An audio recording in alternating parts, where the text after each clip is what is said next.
মুর্শিদাবাদের সালারে দেওয়াল লিখনকে কেন্দ্র করে সিপিআইএম নেতাকে মারধরের অভিযোগ। সোমবার দুপুরে সালারে বিডিও অফিস সংলগ্ন এলাকায় সালার লোকাল কমিটির সম্পাদক হাসমত শেখের ওপর হামলার অভিযোগ ওঠে। তৃণমূলের বিরুদ্ধে হামলার অভিযোগ উঠেছে। আহত সিপিএম নেতাকে প্রথমে সালার হাসপাতাল, পরে মুর্শিদাবাদ মেডিকেল কলেজ হাসপাতালে স্থানান্তরিত করা হয়। এই ঘটনায় প্রশাসনকে কাঠগড়ায় তুলেছে ডিওয়াইএফআই নেতৃত্ব।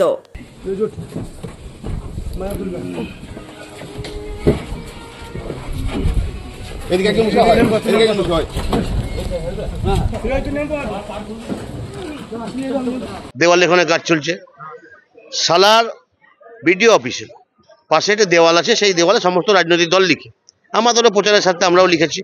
আজ থেকে প্রায় 20-25 দিন আগেই লেখা হয়েছে। আজকে দুপুরে বিডিও অফিস থেকে ফোন করে বলা হয় হাসমতকে যে দেওয়ালটা মুছে ফেলতে হবে।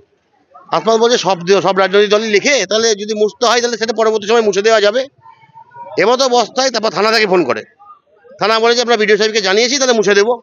তার কিছুক্ষণ পরে প্রায় 30 জন, জনা 15 বাইকে প্রায় 30 জন তৃণমূলের পঞ্চায়েত সমিতির সভাপতির স্বামী সহ 30 জন এসে হাসমত যে রেল স্টেশনের মোড়ে বসে থাকে চায়ের দোকান, সেই চায়ের দোকানে এসে হাসমতকে তুলে নিয়ে যায় বিডিও অফিসে। তুলে নিয়ে যাওয়ার পর হাসমতকে বিডিওর সামনেই প্রায় 30 জন মিলে চড়, ঘুষি, লাথি এবং যা আক্রমণ করেছে সবটাই বুকের উপরে, পাঁজরের মাধ্যমে। হাসমতের এই অবস্থাতে পুলিশকে যে ভর্তি করার কথা হসপিটালে, সেই পুলিশের গাড়ি পর্যন্ত পাওয়া যায়নি।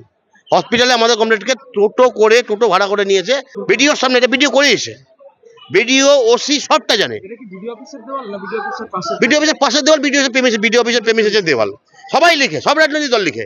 আমরা বলছি গোটা রাজ্য জুড়ে, জেলা জুড়ে একই সন্ত্রাস, BDO police Trinamool, BDO police Trinamool. এদের এই জট ভাঙতে হবে, এর প্রতিবাদ হবে, গোটা জেলা জুড়ে প্রতিবাদ হবে।